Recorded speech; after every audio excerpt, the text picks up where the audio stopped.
Hello, स्वागत है आपका अपने चैनल प्रतिभा ज्ञान पाठशाला में। आज हम उत्तराखंड के कुछ महत्वपूर्ण प्रश्नों को हल करेंगे जो आपके एग्ज़ाम के पॉइंट ऑफ व्यू से बहुत ही महत्वपूर्ण हैं। यदि आप चैनल पर नए हैं तो चैनल को सब्सक्राइब जरूर करें जिससे आने वाली अपडेट आप तक पहुंचती रहे।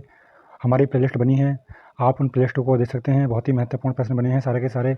एक प्लेलिस्ट बनी है प्रीवियस ईयर नाम से, आप उसको जाकर जरूर देखें। 2023 के जितने भी पेपर हैं सारे पेपर मैंने हल करा रखे हैं। यदि आप उनको देखते हैं तो आपकी अच्छी तैयारी होने वाली है, इसलिए आप उस पेपर को जरूर देखें क्योंकि वो नए पैटर्न पर आधारित हैं। जितने भी नया पैटर्न चेंज किया है उत्तराखंड में एग्जामों का, सारे के सारे पेपर मैंने हल करा रखे हैं, उनको जाकर ज़रूर देखें। देखिए, आज हम इन प्रश्नों को हल करने वाले हैं। लगभग ये 50 प्रश्न हैं, इनको आप ज़रूर देखते चलें और आप देखते रहिए कि आप कितना इसमें स्कोर करते हैं अपना। चलिए, आज का पहला प्रश्न है, गढ़वाल पेंटिंग किसकी रचना है? तो गढ़वाल पेंटिंग रचना आपकी मुकुंदी लाल जी की है। अगला प्रश्न है, यमुनोत्री किसी राष्ट्रीय राजमार्ग संख्या पर स्थित है? तो 94 पर स्थित है। अगला प्रश्न है, गढ़वाल क्षेत्र में थड़िया नृत्य कब किया जाता है?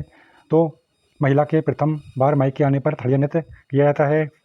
झाड़, बिलाई, दमामा तथा मुरियो क्या हैं? ये कुमाऊं के वाद्य यंत्र हैं। अगला प्रश्न है, गढ़वाली चित्रकला के प्रसिद्ध चित्रकार कौन थे? तो ये कौन थे? मोलाराम जी थे। अगला प्रश्न है, उत्तराखंड को विशेष राज्य का दर्जा कब दिया गया था? तो 1 अप्रैल 2001 से ये दर्जा दिया गया था। कहीं कहीं मई भी देखने को मिलेगा आपको, तो मई न देखकर आप अप्रैल को ध्यान रखना, 1 अप्रैल 2001 से। अगला प्रश्न है, गढ़वाल एंशिएंट एंड मॉडर्न पुस्तक किसकी है? तो ये पुस्तक पातीराम जी की है। अगला प्रश्न है हमारा, राज्य में कर राजस्व का सबसे बड़ा स्रोत क्या है? तो ये क्या है? वाणिज्य कर है।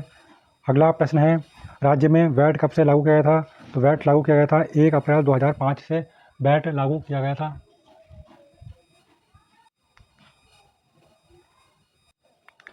जौनसारी संगीत के जनक कौन है? तो जौनसारी संगीत के जनक नंदलाल भारती जी हैं। राज्य के कितने जिलों में रेल पथ बिछाए गए हैं?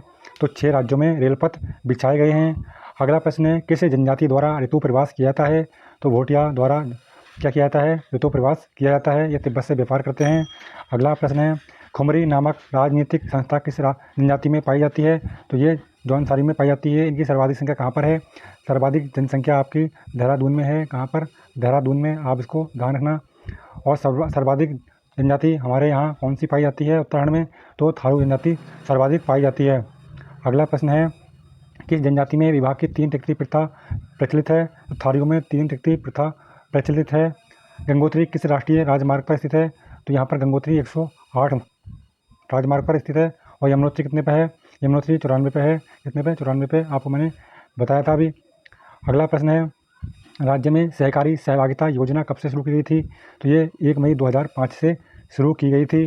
राज्य का सबसे छोटा राष्ट्रीय राजमार्ग संख्या कौन सी है? तो 72A है सबसे छोटा राष्ट्रीय राजमार्ग। सबसे बड़ा राष्ट्रीय राजमार्ग कौन सा है जिसकी लंबाई 358 है? आप मुझे बताना कमेंट बॉक्स में कि कौन सा है। अगला प्रश्न है, गौचर हवाई अड्डा कहाँ स्थित है? तो गौचर हवाई अड्डा चमोली में स्थित है। अगला प्रश्न है, आपको बताना है पंतनगर हवाई अड्डा कहाँ पर है। चलिए मैं बता देता हूँ, पंतनगर आपका उधमसिंह नगर में है। अगला प्रश्न है, राज्य पुलिस प्रशिक्षण अकादमी की स्थापना कहाँ की गई है? तो नरेंद्र नगर में की गई है। नरेंद्र नगर कहाँ पड़ता है? टिहरी में पड़ता है। कहाँ? टिहरी में। अगला प्रश्न है,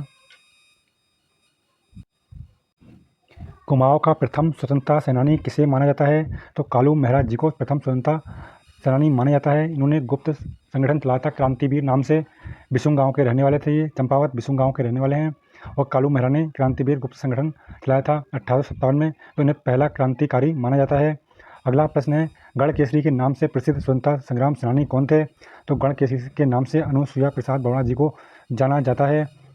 अब मुझे बताना कि उत्तराखंड का गांधी किसे कहा जाता है और कुमाऊं केसरी किसे कहा जाता है। अगला प्रश्न है, किसे उत्तराखंड का गांधी कहा जाता है? देखिए प्रश्न आ भी गया, ये इंद्रमणि बडोनी जी को कहा जाता है। अगला प्रश्न है, राज्य के एकमात्र भारत रत्न प्राप्तकर्ता कौन है? तो गोविंद बल्लभ पंत जी हैं। अगला प्रश्न है, कुमाऊं के रेजिमेंट का मुख्यालय आगरा से रानीखेत किस वर्ष लाया गया था? तो 1948 में लाया गया था। इसकी स्थापना 1945 में की गई थी। इसका मुख्यालय कब चेंज किया गया था? कुमाऊं रेजिमेंट का मुख्यालय आगरा से रानीखेत 1948 में लाया गया था। इसकी स्थापना आगरा में की गई थी। राज्य में स्पर्श गंगा अभियान कब शुरू किया गया था? तो 17 दिसंबर 2009 से प्रारंभ किया गया था।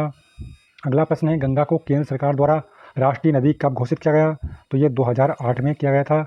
आपको डेट याद रखनी है तो आप रख सकते हैं 4 नवंबर 2008 गंगा को केंद्र सरकार द्वारा राष्ट्रीय नदी कब घोषित किया गया था? 4 नवंबर 2008 को किया गया था। अगला प्रश्न है, देहरादून में भारतीय सैन्य अकादमी की स्थापना कब की गई थी? तो 1932 में की गई थी। अगला प्रश्न है, प्रतिष्ठित सैन्य शाखा बंगाल सैपर्स एवं माइनर्स ग्रुप सेंटर कहाँ स्थित है? तो ये हरिद्वार में स्थित है। कहाँ? हरिद्वार में। अगला प्रश्न है, देखिए यदि कोई प्रश्न आपको गलत लगता है तो आप इसका उत्तर कमेंट बॉक्स में बता सकते हैं। अगला प्रश्न है, प्रथम ज्ञानपीठ पुरस्कार, या खाली कह सकते हैं कि ज्ञानपीठ पुरस्कार पाने वाले राज्य के प्रथम कवि का क्या नाम है? तो सुमित्रानंद पंत जी को दिया गया था ज्ञानपीठ पुरस्कार। किसके लिए? चिदम्बरा के लिए दिया गया था। कौन सी पुस्तक, किसके लिए, कौन सी कृति के लिए? चिदम्बरा के लिए दिया गया था प्रथम ज्ञानपीठ पुरस्कार। अगला प्रश्न है, सबसे पहले विक्टोरिया क्रॉस विजेता सैनिक कौन था? तो दरबार सिंह नेगी जी को दिया गया था विक्टोरिया क्रॉस। अगला प्रश्न है, राज्य में ई डिस्ट्रिक्ट योजना कब शुरू की गई थी? 2009 से शुरू हुई थी। अगला प्रश्न है, चिपको आंदोलन का नेतृत्व किसने किया था? तो गौरा जेबी जी ने किया था। इसको अंतर्राष्ट्रीय स्तर पर किसने पहुंचाया था या विश्व स्तर पर किसने पहुंचाया था? तो सुंदरलाल भोड़ा जी ने पहुंचाया था।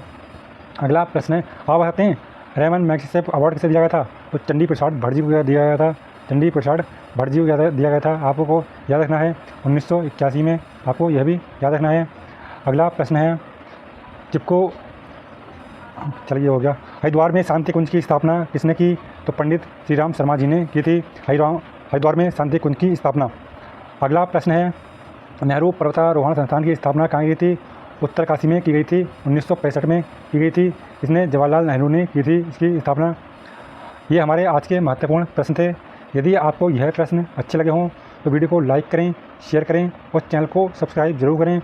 कोई प्रश्न यदि आपको गलत लगता है तो आप कमेंट बॉक्स में बता सकते हैं, इसको सुधार किया जाएगा। जय हिंद।